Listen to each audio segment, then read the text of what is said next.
welcome to Experiencing Consciousness. My name is Jan Liva. And I'm Dr. Catherine Rossi. We're happy you're here.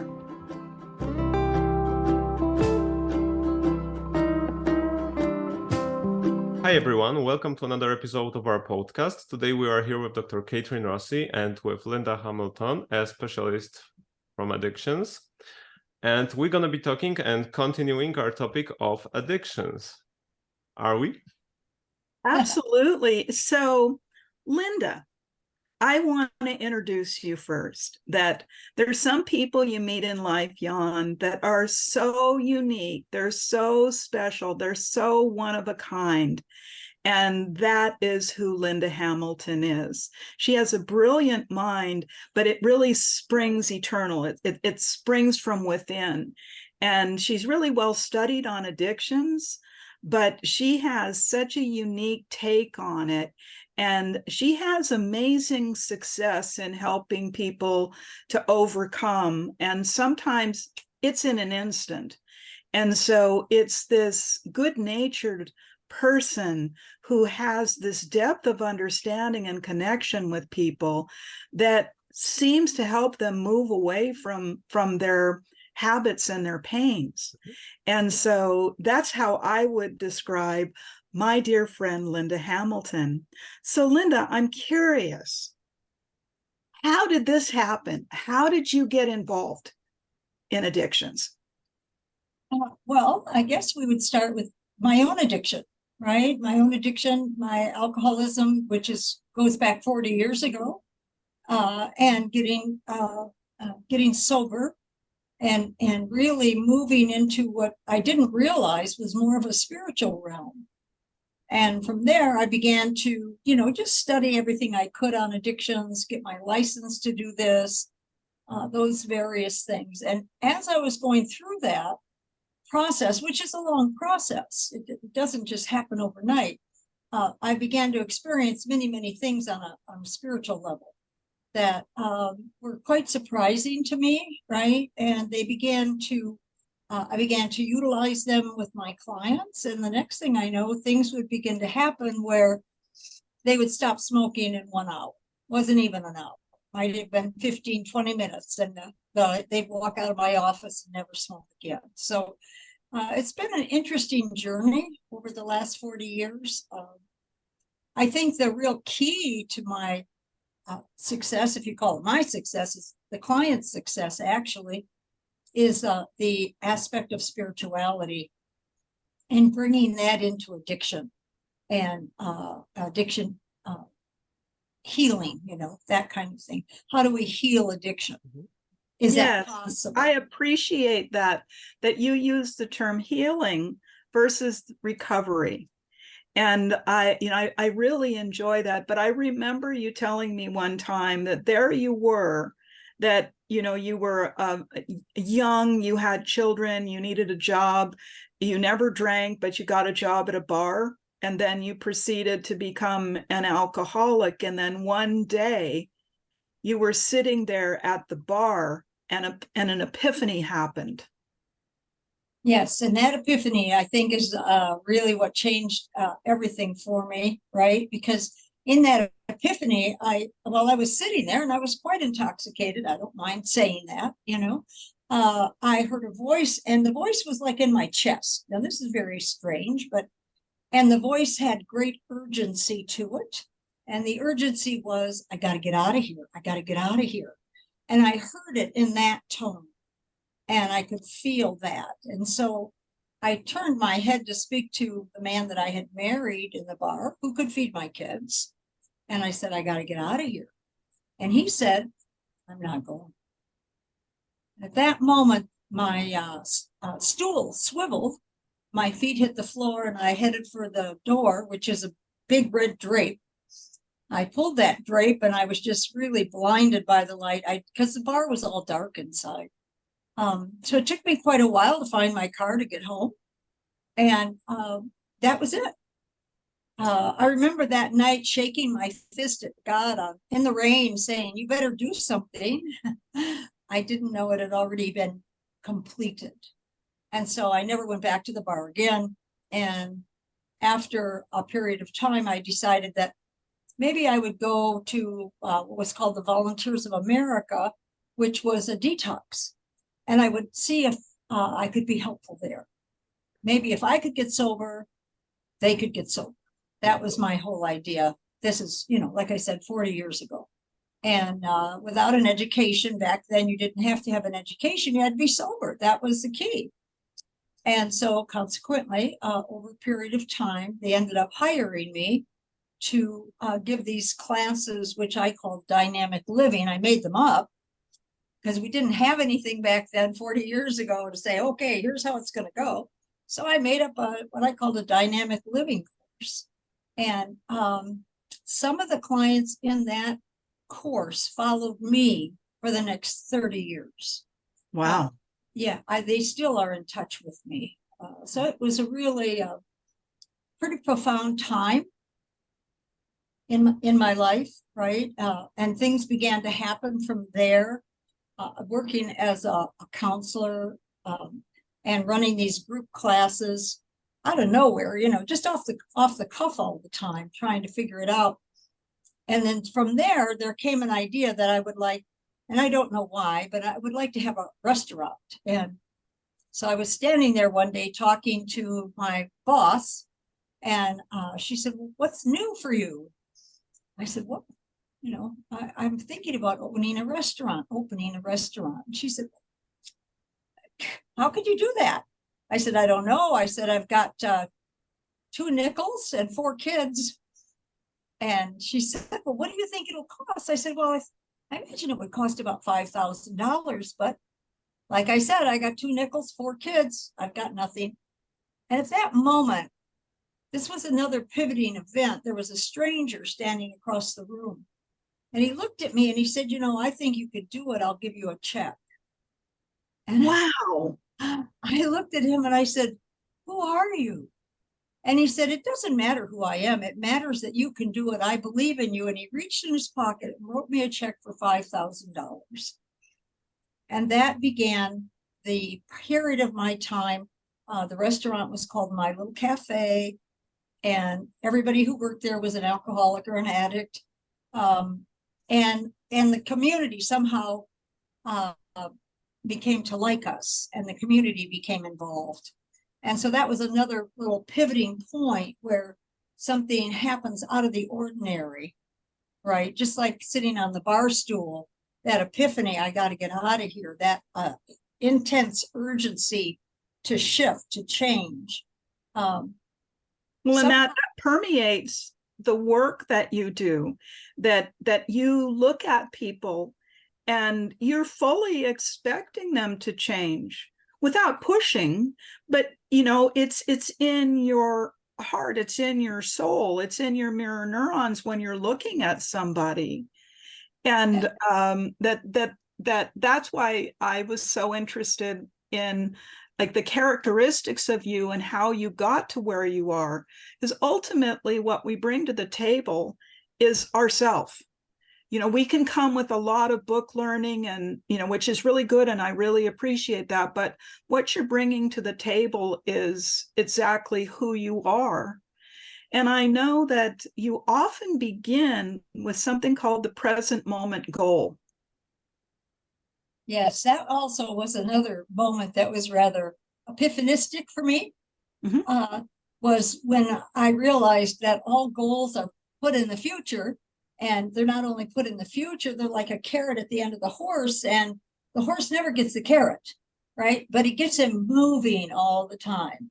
And I saw that wasn't a good idea, because you might never accomplish the goal that you set out there 6 months and you work so hard to get. It might never happen. But what about right now, right? If I'm always putting my happiness in the future and the goal in the future, then this moment right now, the present moment, is just sort of like a doorstop, a waiting place, but nothing's happening.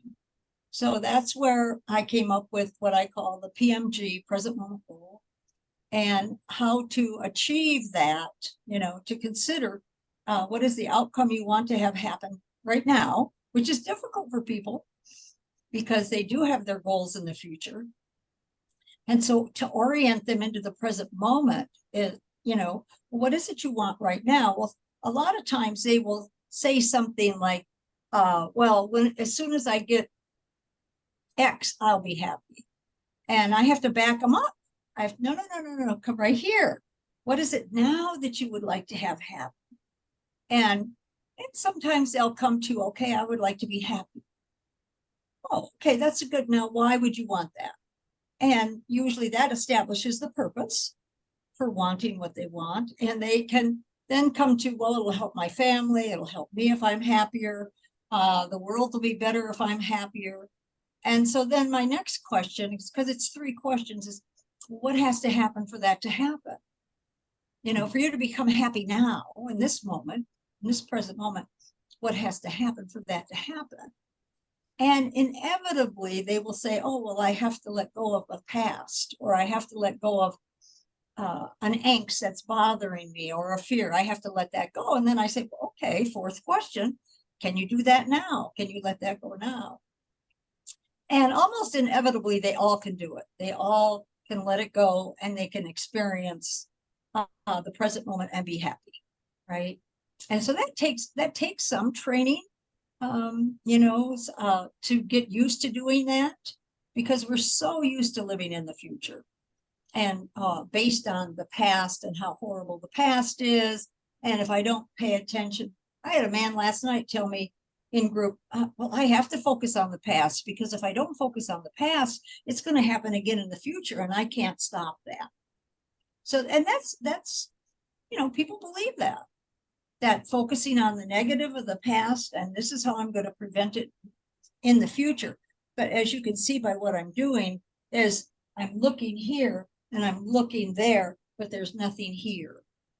They're not in the present moment at all.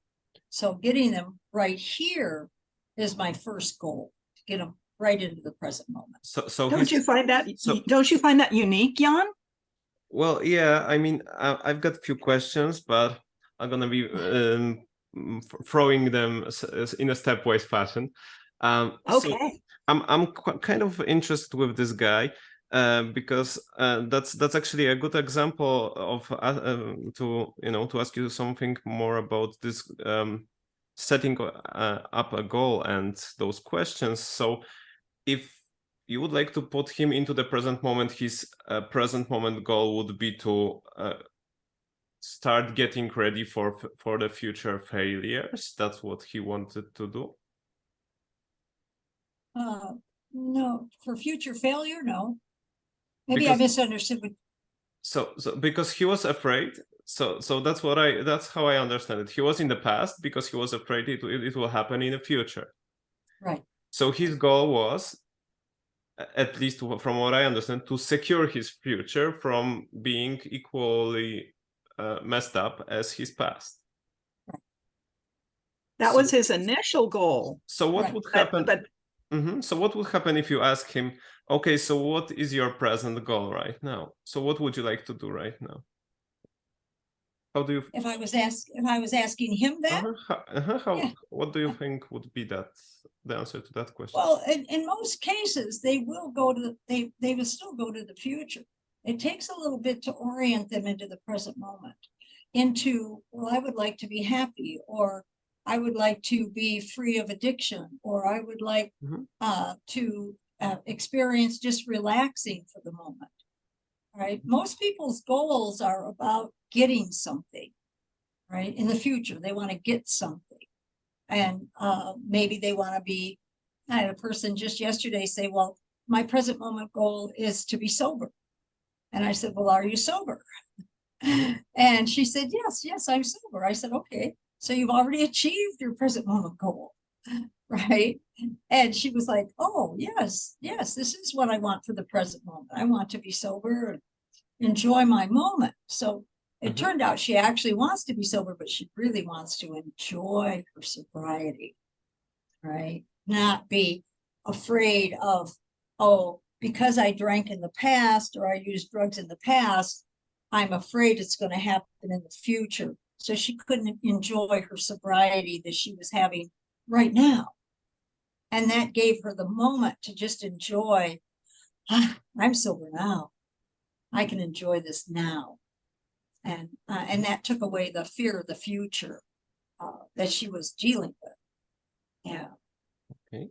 So goal-oriented treatment and present moment are, as far as I understand, the two important highlights.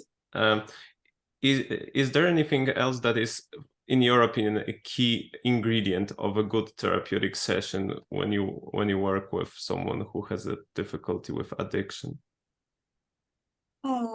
Yeah, yes. Usually, what I'll try and discover is how did they get there? What is it they're doing? What are they doing now that's continuing the addiction, that's making it happen over and over and over again? And usually they will tell me a bunch of negativity, a bunch of things. So I'm stressed, I'm anxious, I'm fearful. They'll tell me I'm an addict. And usually what I do is I have something simple as this, which is, I'll take that off of there, a cup, right? And so as they tell me what it is, I can actually show you, I have them right here, right? I will fill the cup with what it is they say. Well, in this case, I'm very fearful. So then I will take and I'll put fear in the cup. And I have a bunch of negative thoughts. And I have shame, and I'm guilty, and I'm in overwhelm. And I don't like this, I'm angry.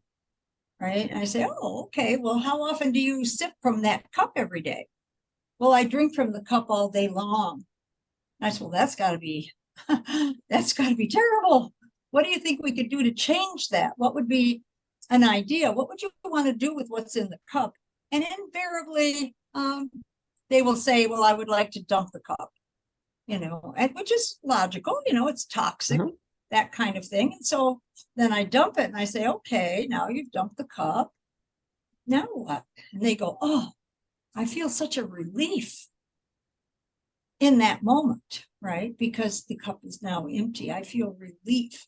And so from there, we move to, okay, you feel relief, enjoy that relief. And now what? What would you want in the cup now that the cup is empty? And then that's where they come in with the other things they want, which are happiness, and usually it's regular things. They want to be happy. They want a good job. They want to be able to take care of their family. They want to be free of the negativity. And so that's another aspect that I use with individuals to learn that they could dump their negative cup over and over and over again all day long. They don't have to keep sipping from it, but they can just live in relief of their own suffering, right? So that's a very important aspect also, right? That's actually a strategy that Dr. Katrin Rossi was mentioning me about. Well, is the name of it "Dump the Cup," or is it? Do I actually remember it correctly? Yes, that's called dumping the cup. Yep, Dumping the cup. Yeah. Or dump the cup is, sounds like more rock and roll. Dump the cup, get rid of it. But but it's in the way that it's humorous, so when you, because obviously there's a lot of levity, there's a lot of heaviness associated with addictions. And Linda helps to bring a little bit of a lightness to it, a little bit of, fun. It's fun to dump the cup. And you don't have to be an addict to think about, well, what negativity am I, swirling in my mind right now? And could I write it down? Could I put it in the cup and ask myself, do I want to take a sip of this? Even though I've been drinking it for years, and it's like, no, action. And because one of the things that you also do, Linda, is when things are swirling around for people, you have the one goal, one action. Oh, yes. And the good thing about that, Jan, is learning to release ambivalence. People are not aware that they're ambivalent. If you can catch yourself being aware of ambivalent, of being ambivalent. As soon as you're aware of it, you're not ambivalent anymore because you become aware of it. And so now you can make a decision. But ambivalence is a real struggle, especially people with addiction, right? Because, and I get them to use their hands a lot. You know, what is it that's a problem? And the problem is I'm an addict, I'm an alcoholic, right? That's the problem. And well, okay, why is that a problem? Well, I want to be free of addiction. I don't want it. So they have this problem here where they have two things simultaneously creating an inner conflict in their mind. I want to be free, but I don't. And so that happening means they cannot move forward in their experience. Sometimes I use, to help them understand it, I use I use a stick or something. And over here is I want to be free, over here is I want to drink, and they keep going back and forth, right? And so what I teach them is to do that. Instead of two, what is the one action you need? What is the one goal that you need, right? That will produce one action that will release this from this going back and forth, you know, on that. And in most cases, well, I'll give you an example. One man that came to me not only had addiction problems with alcohol and opiates. This is quite some time ago, but he also had a smoking addiction. He also had a problem. And his fiance said, well, I will not marry you if you continue to smoke. Well, geez, you know, his whole life is based on, can I stop doing it? And he had tried to stop many, many times. So I said to him, I said, okay, well, what is the one thing, your one need? What is your one need? And he said, oh, well, I need to stop. I said, stop what? He said, I need to stop smoking. I said, oh, okay. So that's your one need. You need to stop. He said, yes. I said, okay, can you do it? He said, yes, I could do it. I could stop. He's never smoked again. That's one need, one action. The one need produced an action that dissolved the ambivalence of I want to stop, but I can't stop. So that's a very powerful tool that I use in almost every session, because people are ambivalent about everything. You know, some people say, well, I want to be rich, but I don't want to be rich because money's all evil. And then they create this, I call it the argument, the inner argument inside. And really, when the argument is over, there's no addiction. You cannot have addiction without remembrance and anticipation. You must remember I'm a smoker, and you must anticipate smoking. And that gives us that repetitive behavior because of the dopamine that we get when we anticipate doing something.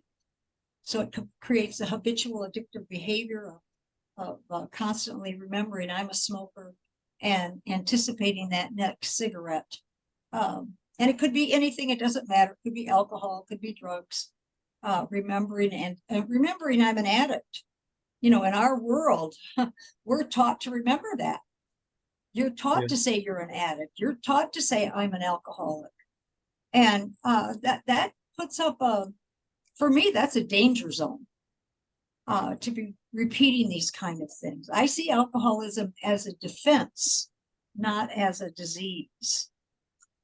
And that's a different perspective, a different point of view. Okay, let me ask you a question here, because I would like to build upon that. So if you could actually develop that a bit more, I mean, my question would be, so how do you actually see addiction? And in this viewpoint, what needs to be treated? What is the problem? What is, the tool? What is the solution? Where are the key points in here? Oh, yes. Well, obviously, in the beginning, the problem is I'm an addict. I'm an alcoholic. I've got problems in my life. I've got tickets. I've got divorce. I've got suffering.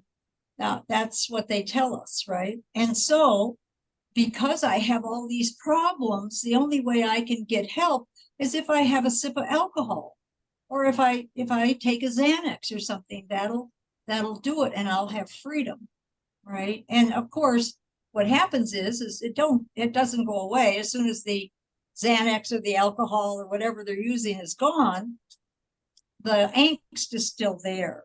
So they're actually trying to defend themselves from their own inner conflict that's going on. And their defense is to have a shot. That'll work, right? Or take a pill. That'll work. And they do. And they do for an instant. You get that moment of relief, but it comes back to bite you again. So that's part of it, is recognizing that, oh, okay, I'm trying to defend myself. If it's a disease, then there's no cure. There's no, we're always in recovery. We're never healed. Those kind of things, right? So for me, I want the person to look at the situation as, okay, I see what I'm doing. I don't have a disease. I have a defense mechanism, and it's called alcoholism. And so the solution is to put my defenses down. I don't need to defend myself with using alcohol. I can take care of myself through either self-compassion, going to socializing with people that are sober, various things of that nature that they can do that doesn't encourage the alcohol or addiction. And I hope that was helpful. Yes. So you say a lot about, when you talk about it, I have an impression that there's a lot of choices and free choosing among these people. So my natural question is, what about the habits in here? You mentioned earlier about the habits. So I was thinking, it would be a good question to ask.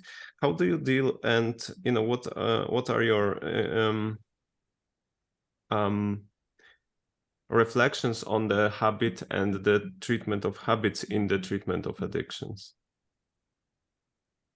Okay, well, in that case, what I do is what I call the PFC, or the prefrontal cortex. Can I activate their prefrontal cortex? I know they don't know how to activate it. And as far as I know, I don't know many people who do know how to activate the prefrontal cortex. And so what we do is that we go through questions, right? I have them. I'll give you an example of the man just last week. He came in and he said, I'm a smoker. I like smoking. I smoke Marlboro Reds, and smoking makes me feel comfortable. So I wrote all 4 of those down. I said, okay, I understand that. I can see why you're doing that. And I said, but would you try and do it a different way? Would you like to see a new perspective? See it from a different angle? And he said, yes. And so I am kind of different. In a delightful way. So I said to him, I said, okay, I want you to mimic me. And when I make a face, I want you to make the same face. And when I say this sentence out loud, I want you to say the sentence out loud exactly the way I'm doing it. And he agreed. I have to admit, we were in a group of 9 people, so this was a pretty interesting thing. He is a Spanish man, so he has a wonderful melodic voice when he speaks. And so I said, okay, are you ready? And he said, yes. And I said, so I took the 4 things that he said. I usually ask people for 4 things, right? 4 of their, what they call their truth. It's true I'm a smoker. It's true I like it. And so he gave me the 4. And then I looked at him and I said, okay, repeat after me. I like smoking. I like to smoke Marlboro Reds. And so he would repeat it back to me, and he'd make my face just like I'd make my face.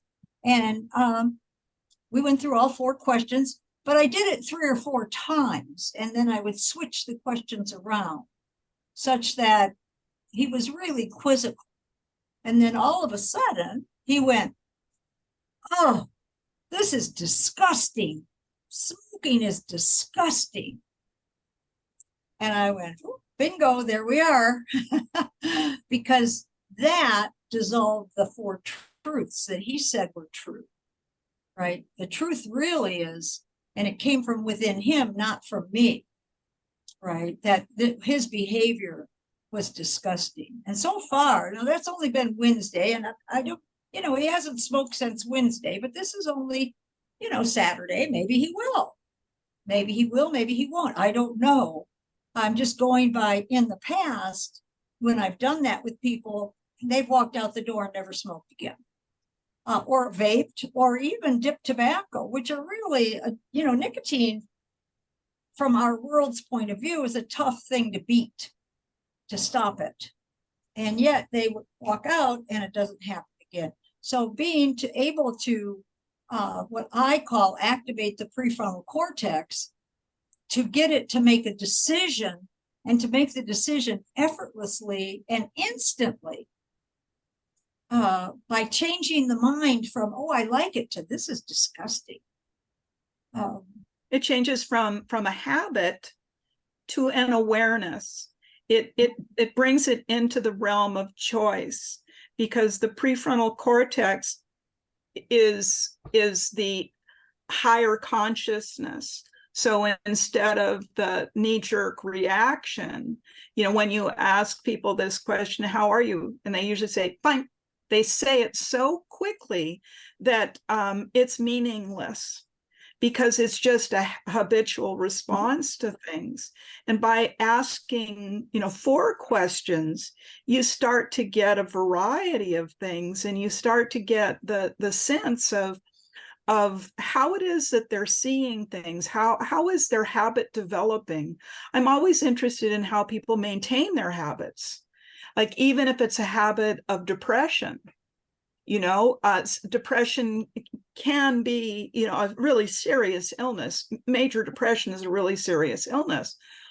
But I'm also interested in how do people maintain it. And so I think these ideas go beyond the addictions and go into this realm of, what I like to call the novelty numinosum neurogenesis effect.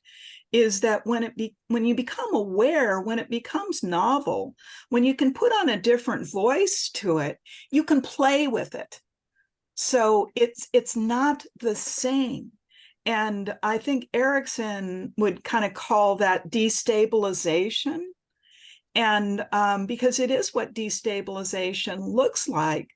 And most people, they think that it's bad to be destabilized, when really, when you're on a trajectory and you're doing the same action and you're getting the same result, but you don't like the result, the action doesn't want to change, to have a little, pattern interruption is another term for it. But that you go into actually a yes set, Linda, where, it's like, well, would you like a different perspective? They say yes. Okay, well, would you like to mimic me? There's a second yes. All right, are you ready now? There's a third yes. And so you're moving them into the positive, which is also a fantastic characteristic of you. You're a really positive, uplifting person that's full of love. And that's what you're reflecting in them. So even though you have this like deep intelligence, and you have these strategies of, I wonder if, the prefrontal cortex questions, if that's going to help this person. And then you respect them that to go through it, say 3 or 4 times, in a different realm. So it's not just, giving them a little bit of time for the genes to turn on to say what, it's this sort of thing. And once you start to get a different gene expression, then the person could all of a sudden, which is what you frequently have, it's this all of a sudden that somebody gets it. And often what people say to you that I think is amazing, because I've been a psychotherapist, I think, since the beginning of time, it's been quite a while. And people don't respond to me about themselves, oh, that's disgusting. And yet, it's almost like that's a superpower response, because, there's a couple things people don't want to be. They don't want to be bored. I use that as a superpower. And they don't want to, they don't want to be disgusting. And that it's a real motivation for change. And also because you've told me many of these stories, I love them all. And most of the time, what people do is they put their hands on their face and over their eyes. So there's this physical response that is a natural response of, oh, I really have to look within when I'm putting my hands over my eyes and my head is going downward. I really have to look within. And then when the change happens within, you don't know. I mean, are they going to stop smoking for the rest of their life or whatever it is? But I think in these realms where it begins this cascade, but the cascade can only start if you move away from the habits. Yes, challenging them, right? I call it casting doubt upon the water. Mm-hmm. Right? That's kind of what I call it, because they're so convinced that what they're telling me, which is, usually the 4 statements, they're convinced that that's the truth. And I'll say, well, where's your proof? Where's your proof that you're a smoker? Well, they pull out their cigarettes and they hand them to me. And what other proof you got? Well, I've got a lighter, and of course they have an aroma around them also that is there. And I say, okay, this is real proof now. This is real proof. You are a smoker. Okay, this is real proof. And then we do the change work. And the new idea or the epiphany is, this is disgusting. Sometimes, I think, I'll just stay with Linda. Sometimes I think an epiphany is always going to bring joy, right? No, in this man's case, it didn't bring joy at all. It was like, oh, right, this is terrible, right? And that was an epiphany for him. And like I say, he's not the only one. I've got a trail of people that have gone through this. And in a surprise, I had been writing about this a few years back, and about the prefrontal cortex and asking it questions, making it work. I wanted to make it work. And how it really came about is I was walking through my office. I was walking into my office and there was a man cutting the lawn. And he had a cigarette. And I looked at him and I said, "You smoke?" And I walked away. I just kept right on walking. A year later, he catches me in the elevator and he says, "Do you remember me? Do you remember me?" And now I'm like, I'm a single woman in an elevator with a man who looks kind of angry. This is scary. And so I said, yes, I remember you. I remember you. He said, "Yes, I cut the lawn." I said, "Oh, yes, I got it." Right. He says, "Well, you walked by me one day and you said to me, 'You smoke?'" And he said, "A week later, my smoking stopped. And I've never smoked since. And I just wanted to tell you thank you." And I was like, ooh, there's some power here in that situation of giving them a question. It also had to do with the tonality of my voice, right? "You smoke?" That tonality had a lot to do with, made him go, "What? I do what?" That's the only way I can describe it, right? Well, it's the awareness again and we human beings, we want to be aware. We really want that's not, when you ask people, what do you really want? They don't necessarily say that. They say, "I want to be happy," or this or that. But really what we want as humans is we want to be aware. We want to be present in our lives. We want to be have that ability to rise above and to create, and that begins with the awareness. I think it's really, really something. I mean, let me cut in for a moment, because it sounds great, but in a moment you said that, in my head a voice came out and said, if we are actually drinking a lot, or stoning ourselves with some drugs or something, do we really actually, is this actually valuable to us to be aware and conscious, or are we running away from it to some different realms? I mean, just a thought. Yeah. What would you say, Kath? Well, I think that in that moment when people are dampening themselves, they're dampening their brain by these substances and negativity. It doesn't have to just be a physical substance. Yes, they want to run, they want to be away from something, which is usually one of two things: it's fear or ambivalence. But the awareness is what makes the change, and the compassion with oneself and the people around you is, I guess you're not quite ready yet. I wonder when you will be. But ultimately, it's like when you talk to people at the end of their life and you ask them, well, is there something that you wish you would have done differently? And they say, yes, I wish I wouldn't have been so concerned about having a clean house. I wish I would have spent more time just being with the people that I love.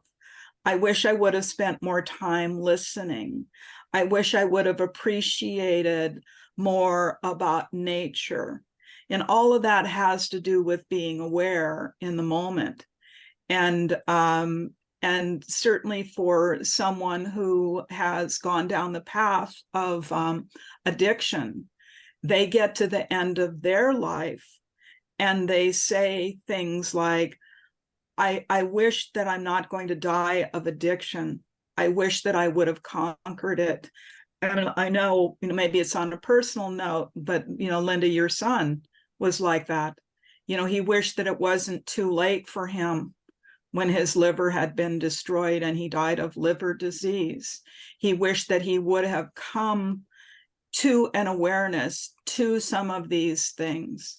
And it's one of the things that has motivated you, Linda, is to help others.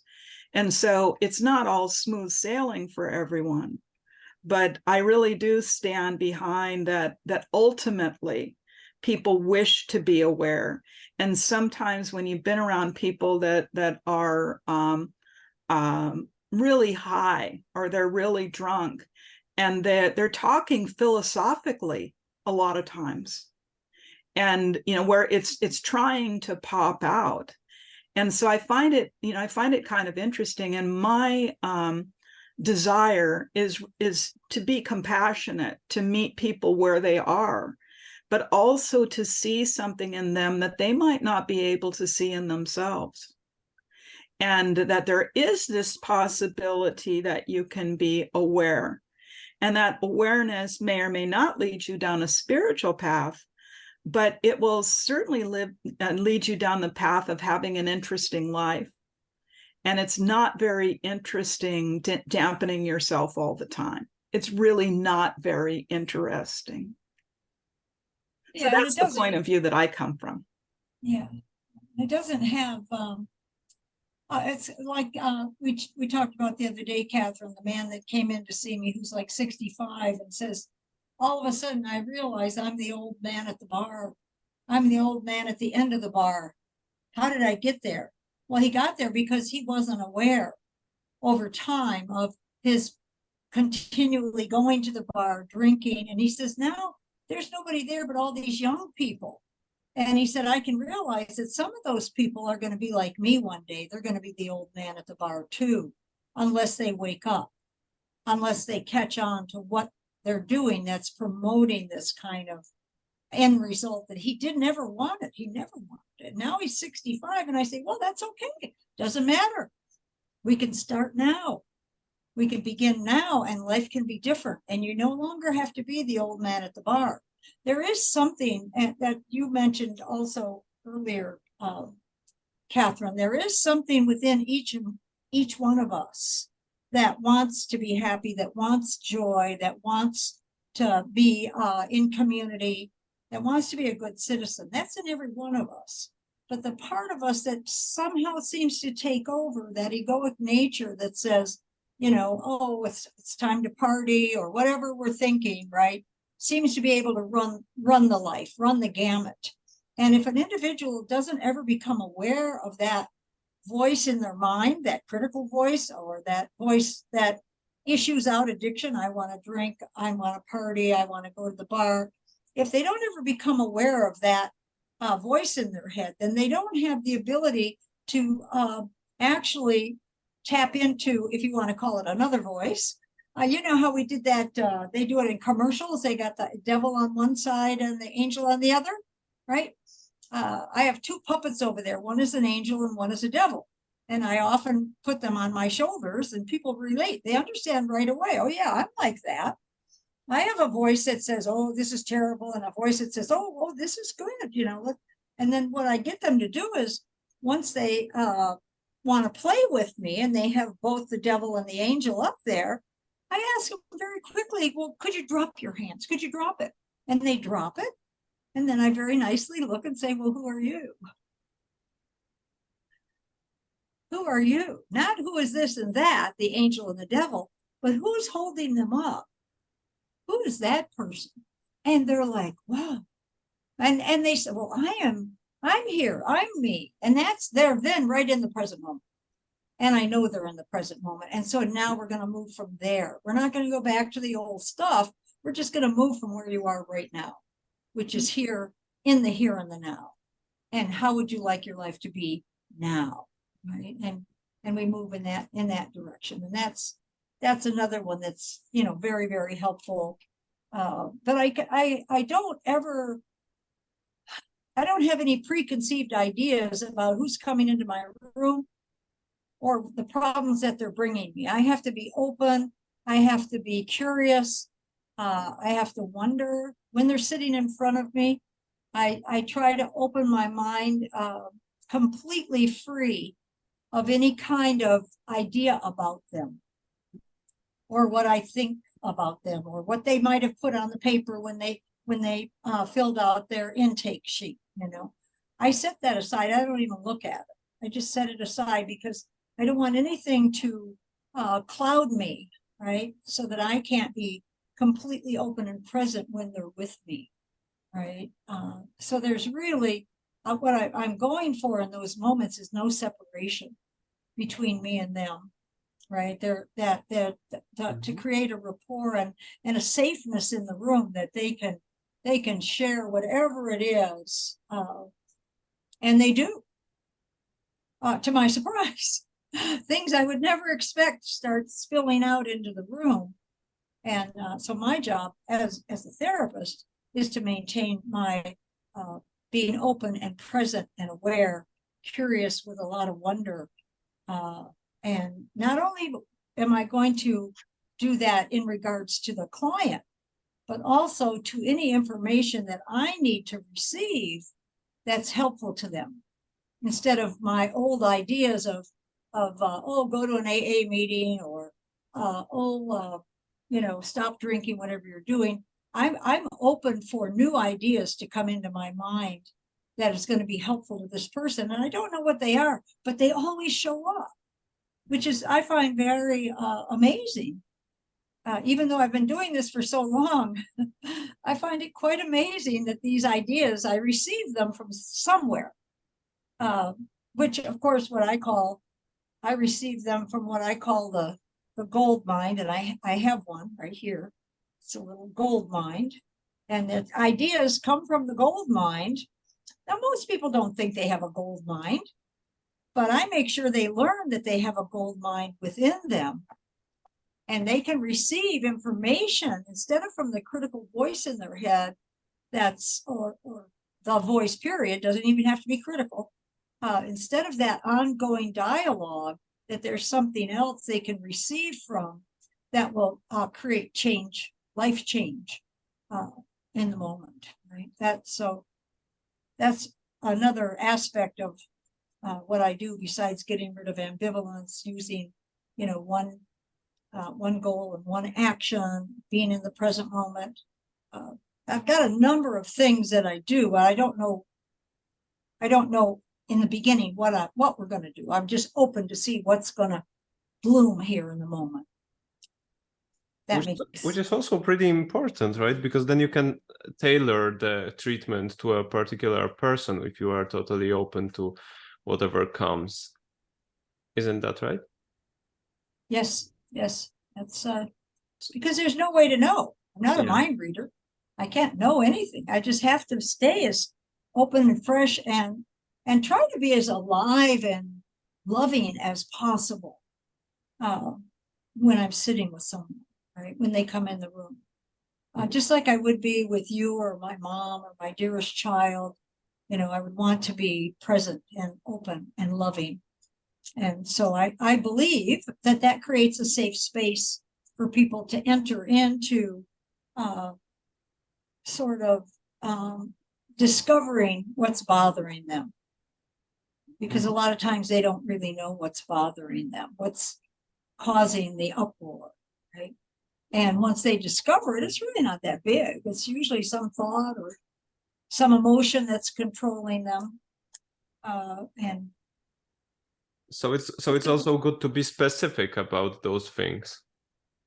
Yeah, oh yes, yes. You want to know if they're depressed or they're anxious or fearful of the future. And I get really silly. People will say to me, "Well, I'm stressed out. This is fearful," and I'll say, "Oh, you've got FOF," and they're immediately like, "I've got FOF."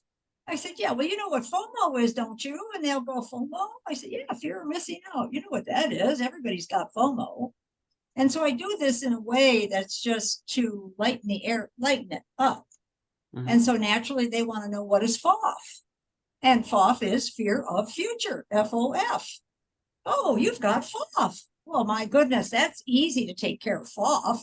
We can handle that just like that, And so I bring a little silliness into, and then I go on to explain that the future doesn't exist. Therefore, why would you be afraid of it?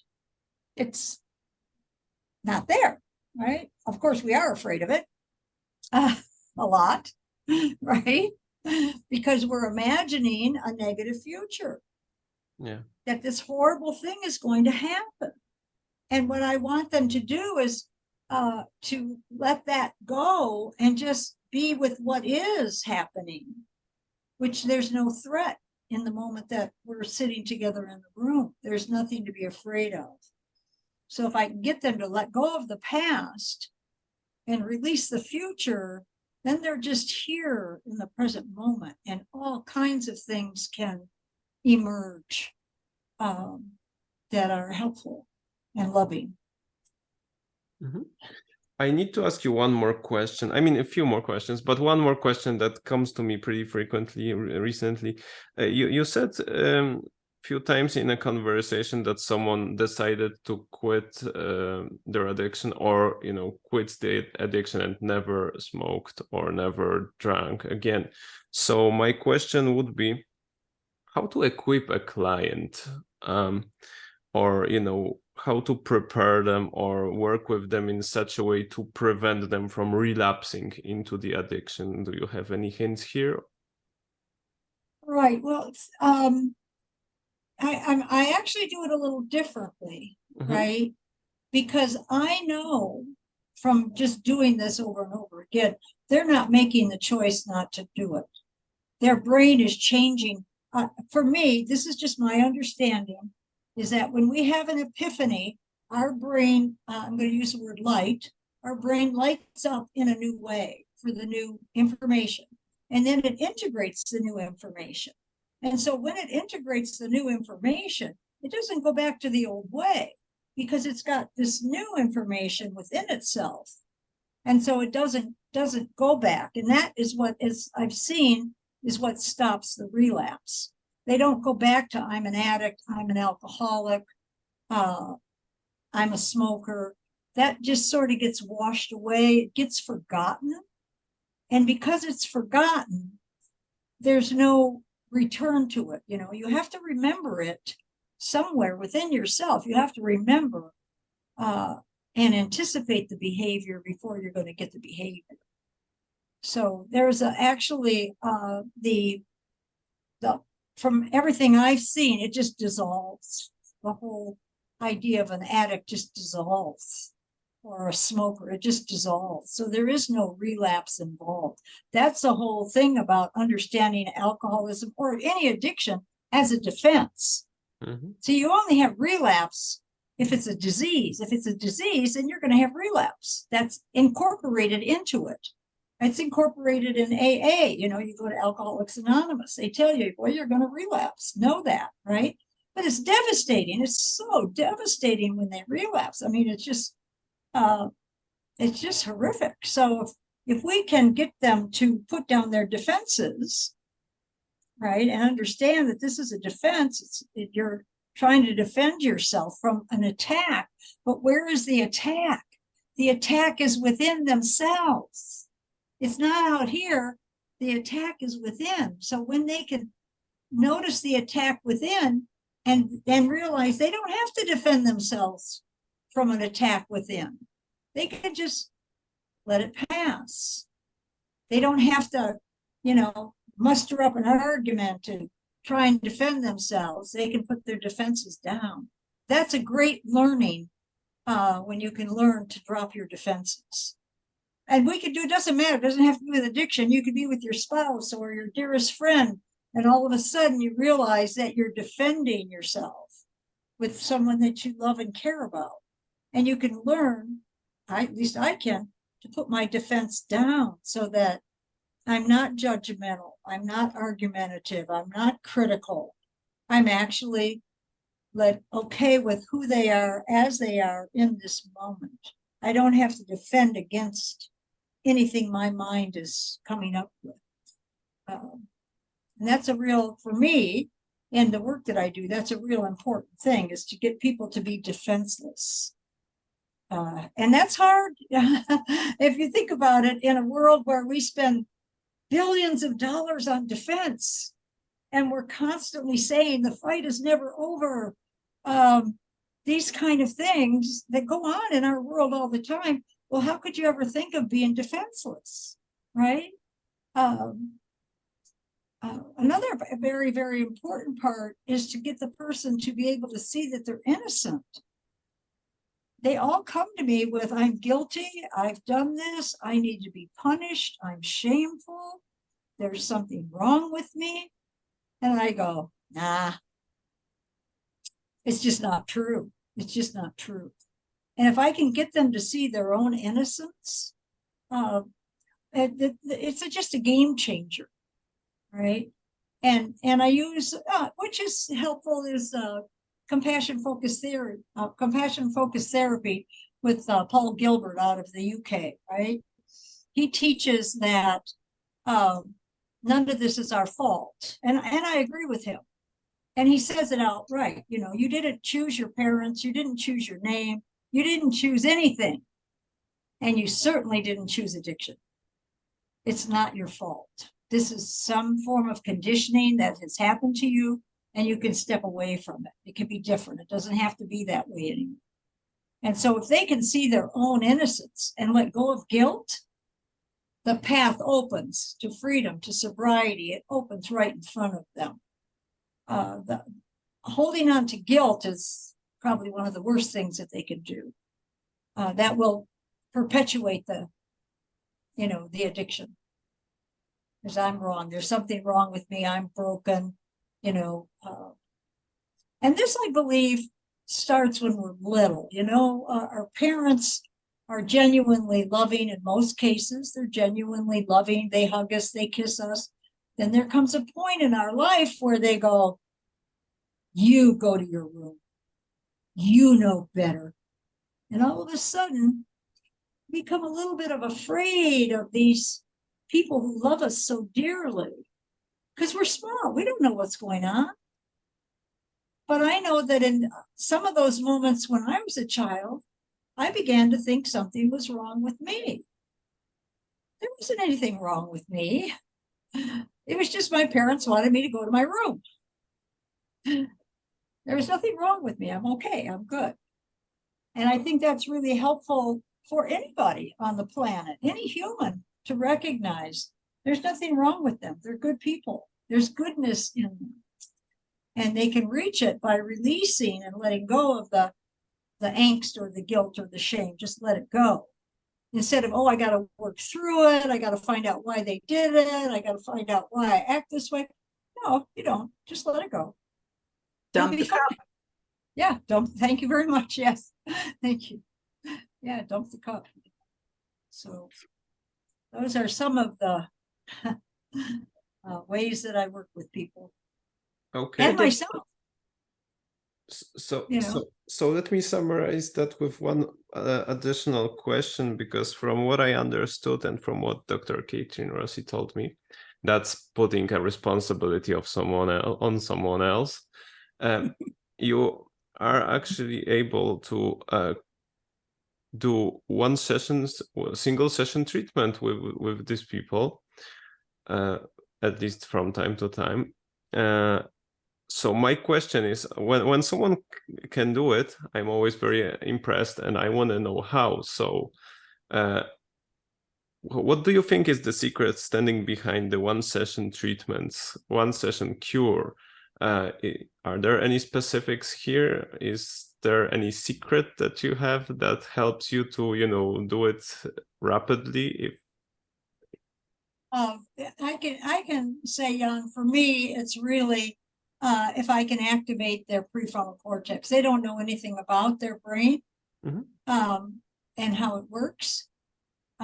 So if I can activate that, if I can get that to turn on to where it says the reality of the situation, not the fake story of I like it, it makes me feel good, right? If we can get to the truth of the matter, the truth is what sets them free. They're now, for some people, they may have to really hunker down and practice. But in most cases that I've worked with, it's just over. And when it's over, it's over. There isn't any struggle involved in it. Kind of like the man that was cutting the lawn, he said, my smoking stopped a week later. It isn't that he did anything. It just went away. And if there's no thought about it, there's no behavior. By the way, activating prefrontal cortex, you can do it very easily with hypnosis. Maybe that's why it's, so widely used around psychotherapeutic world nowadays among some psychotherapists, because it also activates prefrontal cortex a lot. But I think that also there needs to be the element of, you can activate the prefrontal cortex, and it's very important. But then when you think about the four, I renamed the 4-stage creative cycle, the 4-sage creative cycle this past week, as a influence of Linda, actually. And so the fourth one is, how are you going to put it into your life? And so I think that you can have various realizations in a stage 3, the aha, the epiphany. But then, how are you going to do this in your real life? And when people say, well, it's already done, they said, well, then you're done. But there needs to be, I think, some kind of linear orientation. And but I think that it has a tendency to be really brief. It's like the man that was mowing the lawn, and a week later, he was awakened about, I smoke. Do you smoke? That sort of thing. He was awakened. And then he went through, maybe even on more of an unconscious process versus what Linda's talking about and bringing it to the consciousness. But he came to the conclusion that it just wasn't part of his life anymore. And that in whatever way, I mean, we don't know the totality of his story, but somehow it just wasn't relevant, wasn't important, existed in the past, doesn't exist now. That in that respect, there's the lack of ambiguity, and also the belief that your future is bright. Your future is, what you make of it. And you don't have to take anything from this very second in time and bring it into the next second. You don't actually have to do that. And where I think Linda's ideas are so brilliant is that there can be that instantaneous, seemingly, realization that then just plain carries through, that something changes in the brain, that there's connections that are broken and new ones begin. And nature is kind. Nature can do that. And the bodies want to be healthy. So if you give them, a little bit of a chance, they will make the changes physically really fast, because that's what bodies want to be healthy. And I think that that's like another element of it. But instead of staying with the adages where people say that you never heal, you'll always be miserable, you'll always, once an alcoholic, always an alcoholic, like these sorts of things that come from the outside, they're not coming from the inside of the person. Now, there are some people that maybe they really, really benefit by saying, you know what, I'm an alcoholic, I'm not going to do that anymore. And that helps them. I know people like this, that, they've been sober 30 years, 40 years. They identify themselves as an alcoholic. They stopped drinking way back then. And they just plain respect that they had been there. And the difference with the way that Linda works is she says, dump the cup, let it go. You don't have to continue with that label. I mean, you can if you want to, but you don't have to. And that brings in the element of choice. And that's a prefrontal cortex operation, is to have the choice. So, Jan, I'm curious, did you learn a thing or two? Few more, I would say. I even made some notes. I think that the prefrontal cortex is all about survival of the body. And what I've noticed is that it does not ever interfere. If a person says, I'm an alcoholic or I'm a smoker, the prefrontal cortex doesn't do anything. But when we throw in that doubt, I'm an alcoholic or I'm a smoker, that gives the prefrontal cortex the ability to go, wait a minute, that's not going to survive. That's not good for survival. You see, and that part of the brain can then shift it into what's good for survival. Right now that it's been activated, it can choose survival over addiction. And that to me is pretty profound, to know that about our brain, that it can do that. But it does have to be initiated, it does have to be activated. And I would love to see more therapists using some of these ideas to substantiate what I'm saying. All they have to do is try, I mean, these are thought experiments, aren't they? And so you make an experiment and you wonder how it's going to turn out. And, it's that wonder, it's that curiosity that certainly, keeps me alive as a therapist, because we really don't know, that we're not in the business of telling people what to do.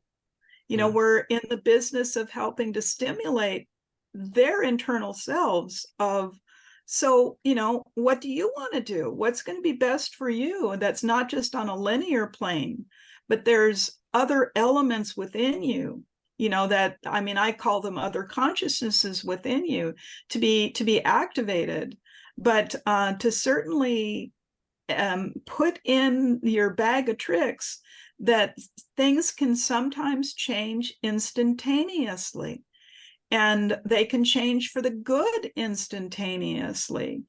And if there's one message I would really like people to receive, which is, you do not have to be miserable for the rest of your life.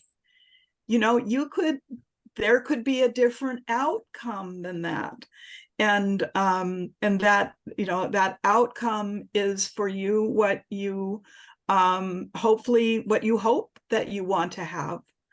And that we three are ones that really believe that, yes, you can overcome these things. And then if you're Linda, you overcome it and then you dump the cup. Exactly. So I think we did quite a lot, and we did a great podcast. Do you have any more questions, Dr. Catherine Rossi?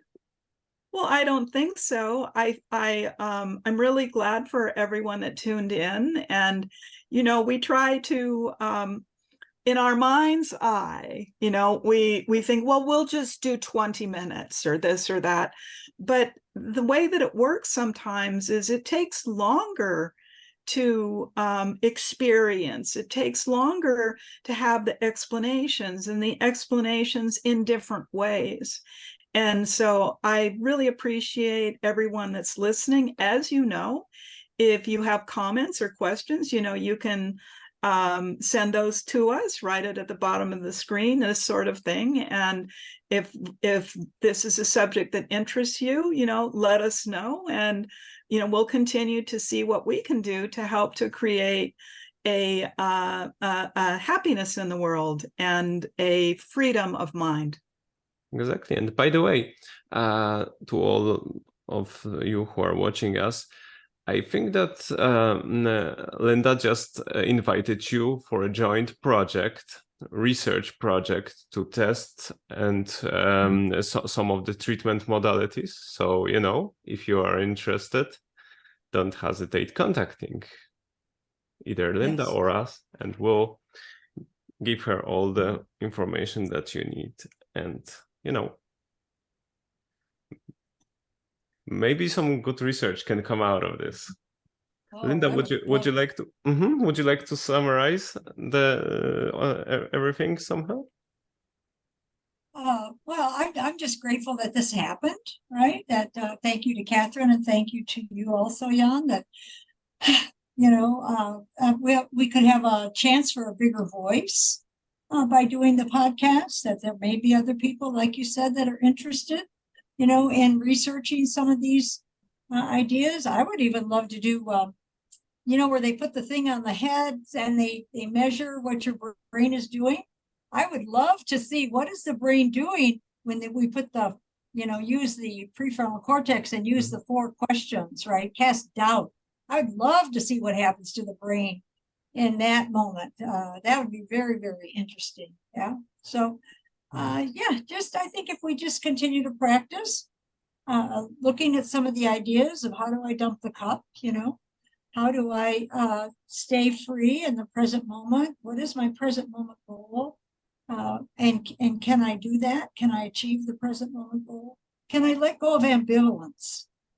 Right? I mean, that's a huge one, to be free of inner conflict, inner confusion, and to know it's as simple as having one goal, one need, which will produce the action necessary to release the need. That's huge. That's absolutely huge. And the reason that it works is because there's no ambivalence. You have one need, it'll produce one action, and then you will have no need. It's really quite fascinating. I think anyway, it fascinates me. Absolutely. And also I'd like to suggest, along the lines of research, in addition to taking a look at the brain waves, what is happening on a psychosocial genomic level? What genes are being turned on and turned off, during this process? And is it really creating a cascade of great health? And so I would, for those people that are into the genomic studies, have at it. This is a great motivation. Exactly. Thank you. So thank you very much for being with us. Thank you very much for this outstanding and great opportunity to talk, and have a great episode. And see you next time. All right. Thank you. Bye-bye. This was another episode of our Experiencing Consciousness podcast. Thank you for being with us. Thank you, Jan. You're the best. Be well, be happy, celebrate life.